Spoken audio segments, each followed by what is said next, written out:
Jika itu tidak memuaskan, habis hujan air atau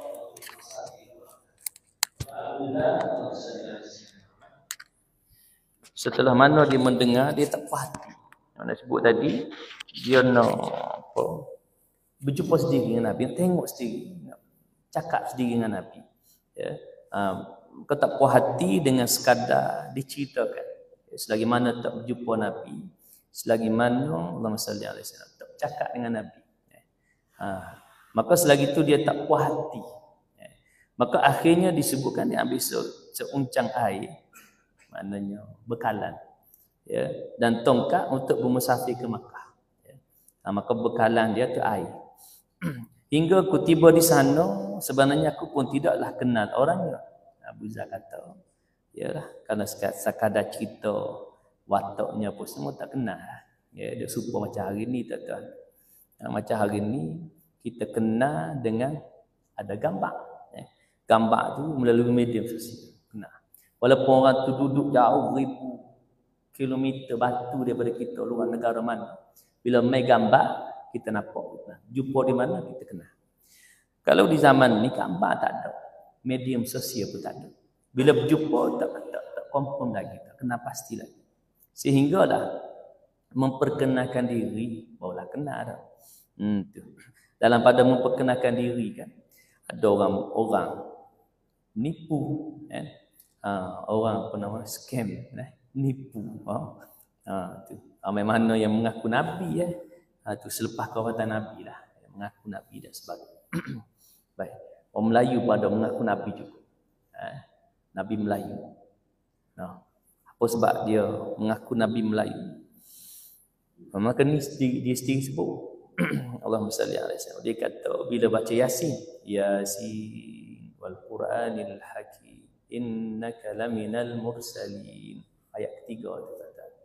Innaka laminal mursalin. Sebenarnya engkau daripada Rasul utusan kami. Maka ayat tu tujuan Nabi. Kalau begitu, semua orang baca kan semua orang jadi Nabi. Maka dia berasa tu itu mai Allah salli alaihi wasallam Muhammad, godaan syaitan nak merosakkan manusia. Ya. Maka dia mari berasa ayat tu tuju ke dia. Kita berbaca dan kita tahulah ka tu dhamir tu rujuk kepada siapa? Nabi sallallahu alaihi wasallam. Kita tak mengaku lagi kita nabi. Kita mengaku kita manusia biasa. Tu. Jadi pokok ni yang telah disesatkan oleh syaitan. Amai mana? Mengikut ayat pin. Ayat pin ajaran-ajaran sesat tuan. Maka kita tengok, kita pun nak sebutnya hal keadaan bila tidak hiasi dengan ilmu akidah yang mantap, maka orang mudah jadi rosak akidah, mudah ikut ajaran sesat. Wah jelas kesesatannya, tapi ada ikut. Apalagi yang nama dia Sihak tu. Dia mengatakan bahawa Nabi itulah Tuhan. Tu. Pun ada ikut. Sebutnya tak tahulah lagu mana. Sebab itulah bagaimana kita bicara bab akidah bila bertemu dengan ayat yang mutasyabiah, ayat yang membawa kepada kesamaran. Ya. Bila baca ayat tu boleh bawa kepada musyabbih dan mujassimah. Maka ulama khalaf yang kita pegang hari ini, iaitu dengan takwil dia. Ulama salaf 300 tahun dan sebelumnya tafwid, menyerahkan kepada Allah, tidak menanyakan kaif, bagaimana dia bentuk lagu, tak tanya. Cuma kerana khalaf di zaman kita ni kita lihat betapa rapuhnya iman. Mari kalau tidak ada takwil, mari kata nak ambil Allahumma salli alaihi wasallam Muhammad sekadar zahir maknanya, takut mari rosak akidah. Umpamanya ayat yadullah fawqa aydihim, mari terjemuh tangan Allah atas tangan-tangan mereka. Maka dia akan bawa mai bila orang yang tidak mantap akidah dia. Dia buat mai kepada apa? Mujassimah. Menjisimkan Allah. Nampak? Tu berat dia. Sebab itu kita berpegang kepada ambil jalan takwil. Sebab di situ ulama menjelaskan boleh belaka awilu au fawid. Nak takwil boleh, nak tafwid pun boleh. Cuma dari sudut nak menjernihkan, nak memberikan keselamatan kepada akidah umat Islam, khususnya di zaman kita, tak ada cara lain lah, iaitu dengan takwil. Maka di situ bahagian daripada kudrah, kekuasaan Allah, dan tidaklah lari daripada makna ataupun mafhum ayat tersebut.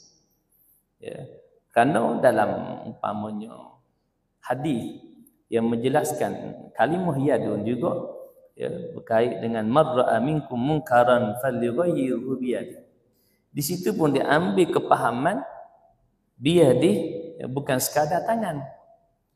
Bukan sekadar yang maksud tangan zahir manusia ni. Maka di sana juga termasuk maknanya, pahamannya adalah kuasa yang ada pada individu tersebut untuk dalam mencegah kemungkaran. Maknanya dia selari dengan Allahumma salli ala sayyidina Muhammad, kepahaman daripada ayat tersebut. Dia tidak lari. Maknanya baik itu di sana ulama mari sebut boleh nak takwil, boleh nak tafwid boleh. Cuma tafwid kena jelas, kena secara tafwid yang sebenar. Takut mari Allahumma salli ala sayyidina mujassimah. Baik. Jadi Abu Dzar ni Allahumma salli ala sayyidina Muhammad, tak puas hati dengan mendengar cerita daripada sahabat dia yang pergi jumpa Nabi. Dia balik cerita tak puas hati. Maka Abu Dzar kata, ayah aku tak boleh, dia kena jumpa sendiri. Baik. Maka Allahumma salli ala sayyidina Muhammad, dalam itu dia sebut aku pun tidaklah kenal orangnya. Sebut tadilah. Bukan macam lama kita hari ini.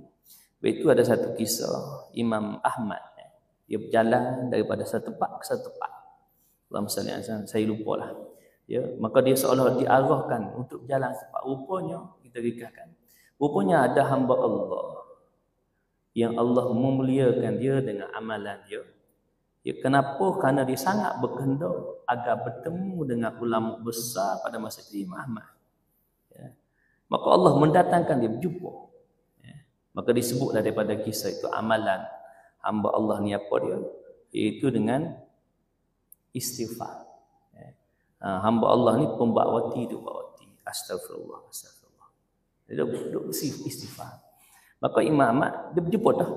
Jumpa panjanglah cerita dia sehingga kan dia pergi ke rumah hamba Allah ni. Allahumma salli ala sayyidina Muhammad. Cuma hamba Allah tak kenal. Tak kenal sebab ialah memanglah kenal pada nama ya. Nama besar Imam Ahmad. Cuma orang tak kenal. Sehingga kan orang tu mai berjumpa tu. Maka akhirnya Imam Ahmad tanya, dia dengar duk istighfar ya sahabat. Maka Imam Ahmad tanya, lah ni dalam kamu duk istighfar ni, apa yang kamu tak dapat? Apa yang kamu dapat, kenapa kamu tak dapat? Bukan begitulah. Maka hamba Allah ni kata, makna hajat aku semua dapat. Aku cari satu ya. Maka dia kata apa? Aku sangat berkehendak agar bertemu dengan ulama besar itu Imam Ahmad. Maka bila mendengar, mengalirlah air mata Imam Ahmad. Sebab apa? Sebab dia berjalan daripada tempat yang jauh ni. Semata-mata Allah memperjalankan dia untuk memperkenankan hajat hamba Allah tersebut. Nak sebutnya tak kenal. Kalau kenal, nampak dari jauh dah pergi tepi, salam, cuci tangan, peluk lah kena. Itu kerana tak kenal. Sebab apa? Sebab bukan macam hari ni. Hari ni kita boleh kenal. Sebab apa? Ada media, ada gambar, ada video dan sebagainya. Baik. Maka Abu Dzar sapa di Makkah, dia kata aku tak kenal lah. Namun aku tidak suka bertanya kepada orang lain. Abu Dzar kata, aku tak kenal tapi aku tak suka tanya orang. Payah sikit lah jumpa. Tapi dengan izin Allah berjumpa jugalah. Namun aku tidak suka bertanya kepada orang lain. Aku membuat rancangan, iaitu memadai dengan minum air Zam-Zam dan duduk dalam masjid. Maka Abu Dzar ambil satu langkah, masuk masjid, minum air Zam-Zam dan duduk dalam masjid. Kata Abu Dzar, Ali bin Abi Thalib pun berlalu di hadapanku dan kata beliau, tuan ini bagaikan dagang di sini. Sayyidina Ali tanya kepada Abu Dzar, kau ni orang yang bukan orang sini lah, orang yang musafir lah. orang luar. Dan aku memang benar, kata Sayyidina Ali, ayuh ke rumahku. Aku pun turut sahaja bersama-sama beliau tanpa bertanya khabar mengenai diriku. Dan aku pun seperti itu juga tanpa bertanyanya kepadanya sesuatu dan tidak pula menceritakan hasrat sebenar ke Mekah ini. Sayyidina Ali pun tak tanya apa hajat mai ke sini apa semua. Kemudian dia pun tak cerita hajat dia. Begitulah makna dia. Sayyidina Ali tak tanya, bila ni hang mai ke sini apa hajat, tak tanya. Kemudian dia pun tak cerita kepada Sayyidina Ali apa hajat dia nak mai ke Mekah. Kerana hajat dia nak mai ke Mekah tu adalah untuk bertemu dengan Nabi sallallahu alaihi wasallam. Baik, bila subuh menjelang, aku pun ke masjid untuk bertanya mengenai Nabi sallallahu alaihi wasallam. Dan tidak seorang pun di situ menceritakan daku mengenainya. Bila Sayyidina Ali melalui di hadapanku, beliau berkata, "Hai, masih belum menemui tempat yang hendak tuju itu?" Maka Sayyidina Ali tanyalah balik kepada Abu Zar, jumpa hak pula subuh tu. Maka Sayyidina Ali tanya, "Hai, masih belum bertemu tempat yang hendak dituju, mana tak berjumpa lagi lah kehendak tu." Ya. Jawabku, "Masih belum lagi." Kata Sayyidina Ali, "Ayuh ikut aku. Apa usul kau yang sebenar? Dan apakah yang membawa kau datang ke negeri ini?" Kataku, "Sekiranya Tuan boleh rahsiakan urusan ini, bolehlah daku ceritakan." Ya. Maka Sayyidina Abu Dzar Al-Ghifari ini, dia tak mau orang tahu. Dia mai ke Mekah itu tujuan dia nak berjumpa dengan Nabi. Ya. Maka dia beri syarat kepada Sayyidina Ali, kalau kamu boleh rahsiakan apa yang aku nak cerita dekat kamu ni, maka barulah aku cerita. Maka jawab Sayyidina Ali, "Aku cuba, kataku, sebenarnya telah sampai ke pengetahuan kami bahawa di sini ada seorang mendakwa dirinya sebagai Nabi Allah. Sebelum ini aku telah mengutus saudaraku untuk menemu ramahnya." Maka Abu Zar kata, "Sebelum ni aku dah hantar dah sahabatku, saudaraku untuk mai ke Mekah untuk berjumpa dengan dia. Tapi kepulangannya dengan maklumat terbatas. Tidak memuaskan hatiku, oleh itu aku hendak jumpa beliau sendiri." Maka Abu Zar cerita kepada Sayyidina Ali bahawa kehendak dia mai ke Mekah itu adalah untuk berjumpa dengan Nabi. Jawab Sayyidina Ali, "Kau akan diberi petunjuk. Kini aku hendak pergi menemuinya. Kau ikut aku di mana aku masuk, kamu masuk. Jika aku melihat seorang yang kucurigai, aku akan berhenti di tepi dinding pagar, seolah hendak membetulkan tali kasutku. Engkau teruskan sahaja." Maknanya dia ni nak pergi dalam keadaan yang rahsia lah. Di mana kalau Abu Zar ikut Sayyidina Ali ni pun bukan ikut dalam pada, bukan bersama. Malah orang nampak dia bukan pergi sekali. Maka sebab itu bila nampak orang curigai, maka Sayyidina Ali seolah betul tali kasut apa semua, maka Abu Zar tu berjalan. Suruh nampak supaya bukan mereka berjalan bersama. Begitu. Supaya tak nampaklah bahawa Abu Zar ni kehendak dia nak pergi bertemu dengan Nabi sallallahu alaihi wasallam. Karena sekiranya diketahui oleh musyrikin, maka hasrat dan agenda dia itu akan terhalanglah, susah sikit. Baik. Seterusnya, dengan itu beliau berjalan, aku turut dari belakang. Akhirnya aku masuk bersama beliau menemui Rasulullah sallallahu alaihi wasallam. Aku berkata padanya, "Ayuh perkenalkan Islam kepadaku." Abu Zar beritahu Nabi, "Ayuh ceritakan Islam padaku." Aku pun terus, baginda pun terus memperkenalkan Islam kepadaku. Aku pun terus memeluk Islam. Ini orang yang nak mencari kebenaran. Mencari kebenaran. Allahumma salli ala sayyidina Muhammad. Nak masuk Islam, ada apa nama mencari kebenaran, maka orang yang mencari kebenaran ini dia akan mudah masuk Islam. Beza dengan orang yang macam musyrikin Quraisy, Abu Jahal, Abu Lahab semua. Bukan tak tahu bahawa apa yang Nabi betul, tapi kerana dia tak mahu kepada Islam. Kerana bila dia menerima Islam, maka apa yang keselesaan dia di zaman jahiliyah, maka semuanya berakhir. Jadi keinginan dia berada dalam zon hak selamun ni lah, sebelum tu, zon hak sebelum ni, hak zon zaman jahiliyah, maka menyebabkan dia menolak Islam. Itu baik. Kemudian disebutkan Al-Buzar sebut, aku pun terus memeluk Islam. Mudah ya dengar. Maka Nabi ceritalah tentang Islam. Ya, bila Nabi cerita tentang Islam, maka bersamanya Nabi membacakan ayat-ayat suci Al-Quran Karim. Maka daripada sanalah bertambah tarikan kepada Islam. Ya, itu kerana ayat dibaca, mereka orang Arab faham. Ya, dan dalam pada ayat Quran ini dengan gaya bahasa yang begitu indah. Ya, itu nak sebutnya manusia ni walaupun dia mengarang karangan bahasa Arab ni, dia tidak dapat menandingi gaya bahasa Al-Quran.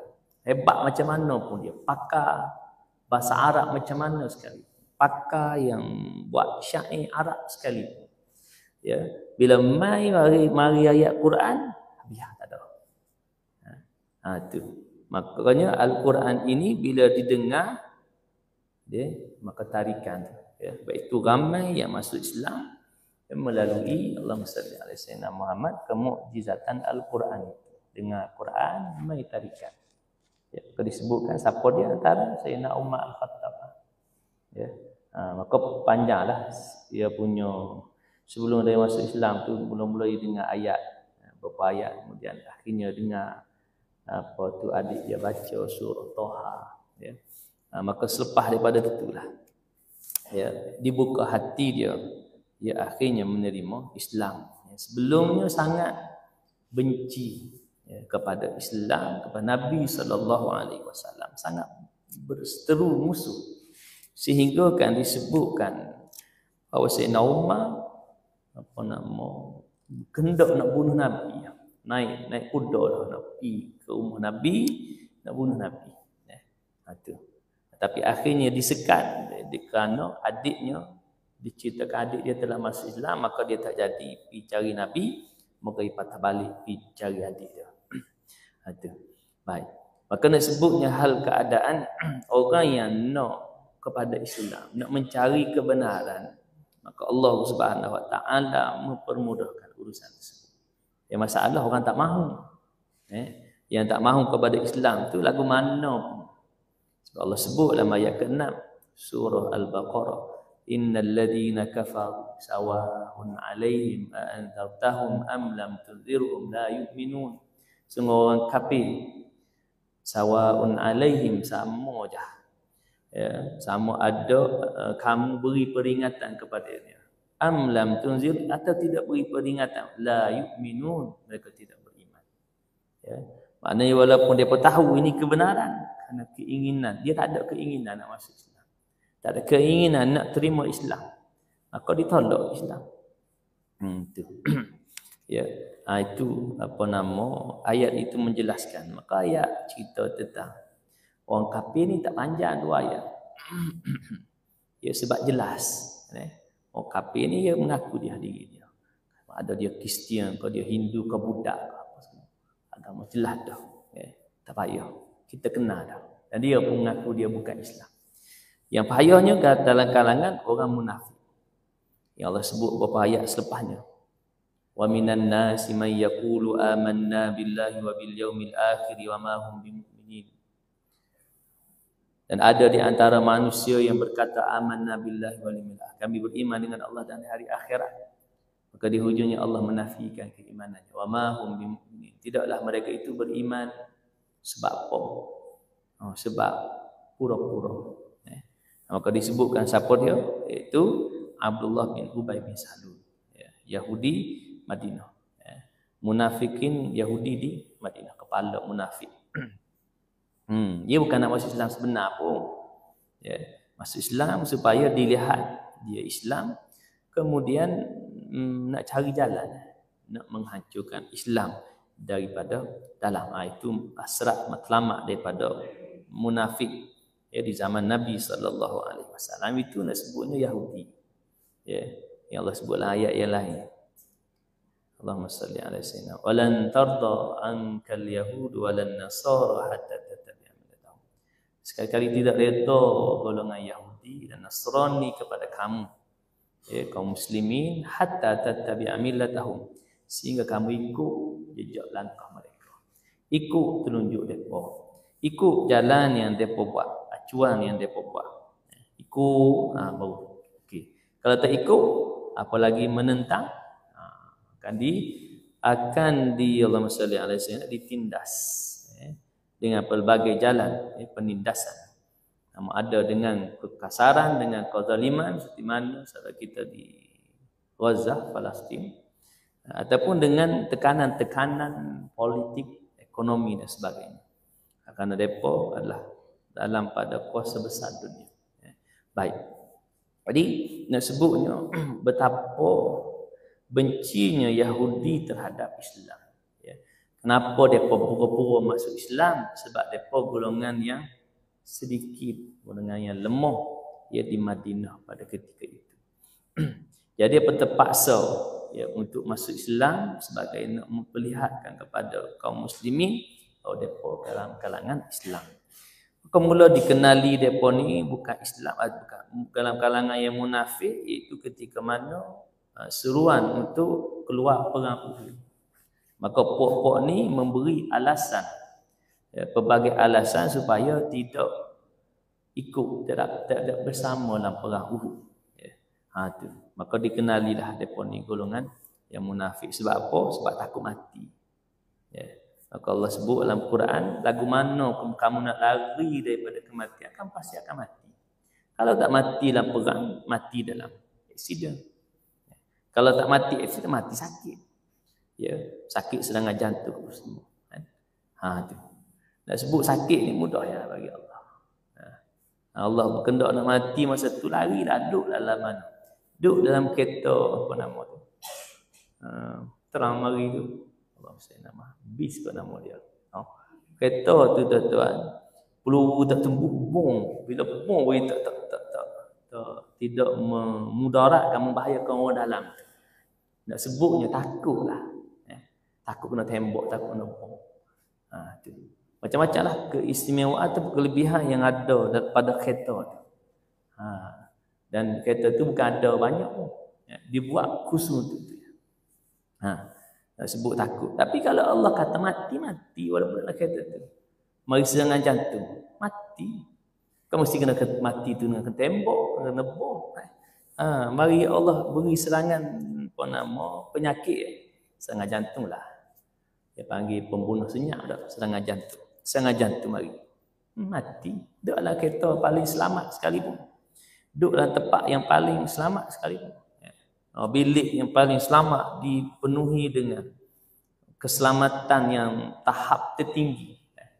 Memanglah bom tak kena, peluru tak kena. Tapi ulama Allah berkehendak mati, mari serangan jantung mati. Sebab itu disebutkan, kamu berkehendak lari daripada kematian macam mana sekalipun, kamu tetap akan mati. Kamu takut ikut perang Uhud sebab takut mati. Maka seolah-olah kamu tu akan hidup sepanjang-panjangnya. Maka sebenarnya kamu juga akan mati. Walaupun kamu tak mati dalam perang, tapi kamu akan mati dalam masa-masa yang lain. Dan mati sakit tu, maka semua akan mati belakang. Itu kaum muslimin takutnya musuh kepada Islam, iaitu semangat jihad. Semangat jihad ni bukan tidak takut mati, tuan-tuan. Kalau mati pun mati syahid. Besar ganjaran di sisi Allah Subhanahu Wa Taala. Tak takut. Habis tu depa takut dengan semangat jihad. Depa nak merosakkan semangat jihad. Semangat jihad kaum muslimin. Baik. Lebih panjang cerita dia.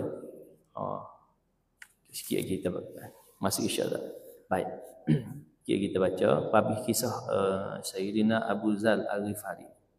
Baik, maka disebutkan Sayyidina Abu Zal terus masuk Islam. Mudah ya. Tak payah. Tak tanya macam-macam, tak beri tempoh, beri aku tempoh 2-3 hari mikir, tak ada. Terus masuk Islam. Kenapa? Kerana dia mencari orang yang mencari kebenaran. Dia nak pastikan benar tak Nabi SAW itu adalah Nabi. Maka dia lihat, dia dengar, dia bertemu, dia dengar bercakap, dia dengar baca Quran apa semua, dia yakin itu masuk Islam. Itu nak sebut.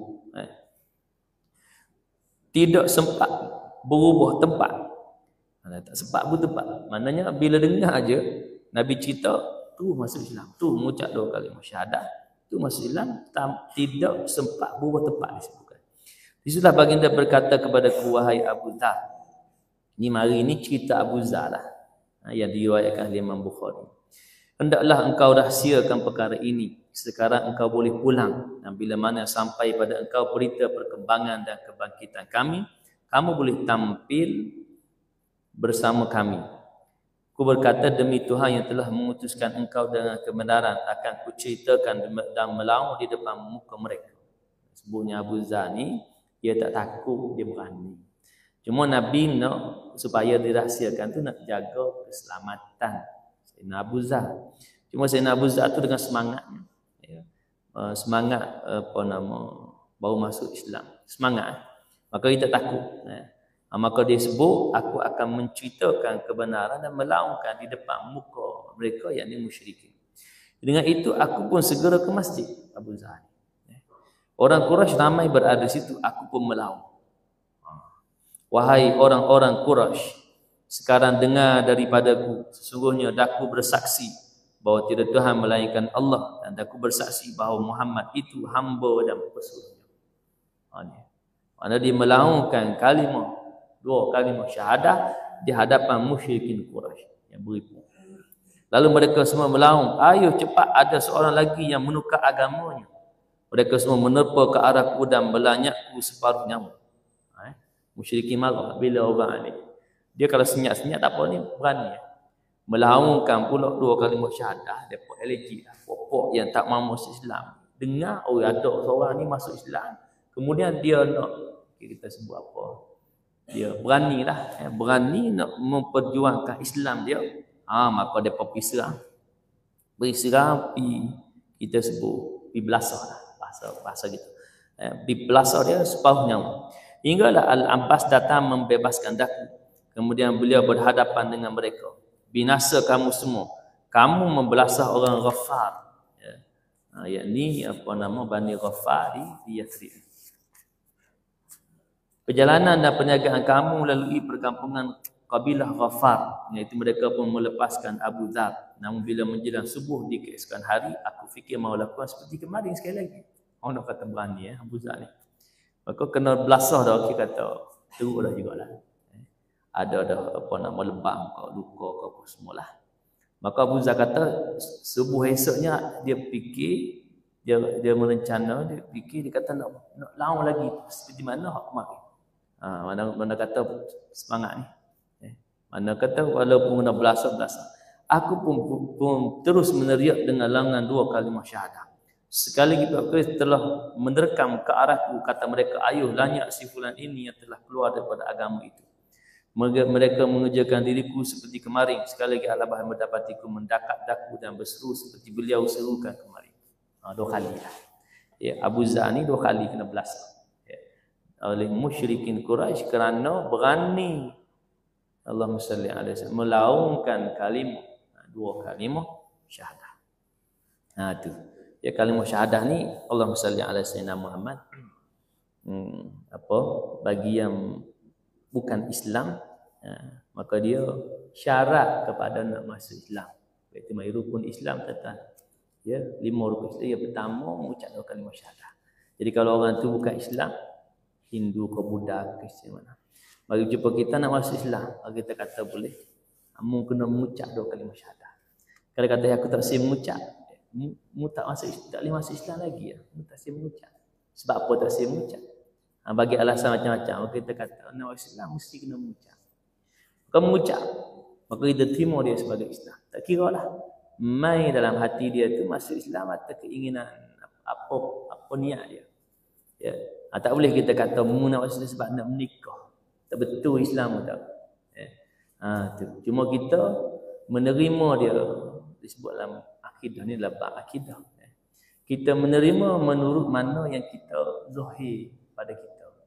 Hak zahir pada kita hak lafaz. Hak hati nampak dan apa. Tak boleh kita tak boleh nak bersangka dia ni masuk Islam sebab suka kat wanita Islam. Kemudian nak menikah dengan kawan tu, maka masuk Islam. Maka kita bersangka dia masuk Islam semata nak menikah, tak boleh. Sebab apa? Kita tak boleh baca hati orang. Kalau pun boleh jadi begitu, maka kita usahalah agar dia menjadi Muslim yang sebenar selepas daripada dia mengucap 2 kalimah syahadah. Itu jalan kita. Bukan kita kata awal lagi kita dah serang dia. Hang ni mengucap masuk Islam ni, apa pun hang nak menikah dengan si fulanah ni je pun. Lebih baik hantar masuk Islam kita pula. Bila dia berkendak masuk Islam, maka kita ajar. Sebab apa? Sebab bila dia masuk Islam, mudah-mudahan dia melihat keindahan Islam. Akhirnya dia sebenar menjadi seorang Muslim yang sebenar. Walaupun dengan permulaan daripada mengucap dia tu ada agenda atau ada niat sebalik daripada ungkapan Allahumma salli alaihi wasallam, lafaz 2 kalimah syahadah.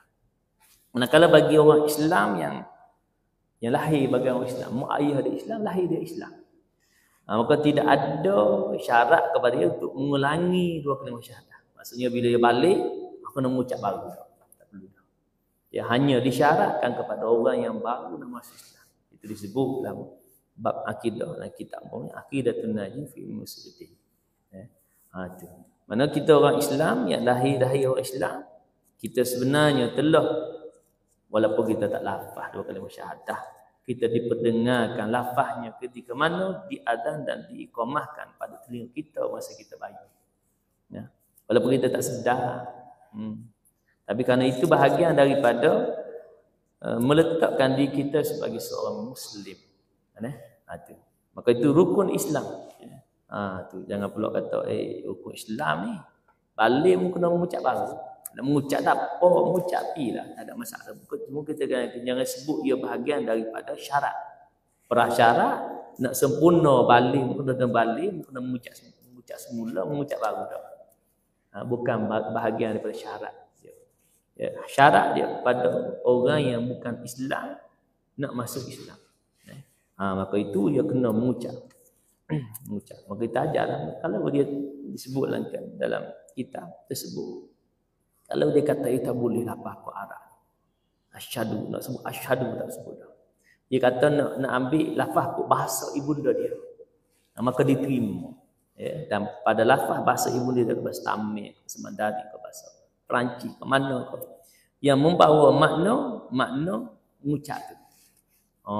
Tu. Tapi kita pegang, kalau tempat kita ni, kita pegang dengan mengucap dan kalimah syahadah, kita ajar dia juga. Sebab apa? Sebab akhirnya nanti dia akan mengucap juga. Maknanya mengucap lafaz ucapan syahadah itu dalam solat dia. Maka kita ajar dia supaya dia boleh mengucap 2 kalimah syahadah itu dengan sebenar. Muslimin hadirin yang dirahmati Allah. Selesai kisah Islamnya Abu Dzar Al-Ghifari. Masih ada lagi apa orang tokoh yang datang daripada luar, kabilah luar, yang datang ke Makkah bertemu dengan Nabi dan akhirnya masuk Islam. Dan insya-Allah kita sambunglah pula. Ada 2 lagi lah sahabat yang disebutkan, yang kisahnya yang dirakamkan dalam kitab sirah ini. Baik, jadi sekarang itu dulu insya-Allah. Kita lepas daripada Isya, kita waktu sama-sama membacakan ataupun menghadiahkan tahlil kepada saudara kita, sahabat kita almarhum Muhammad Zurairi bin Muhammad Yusuf.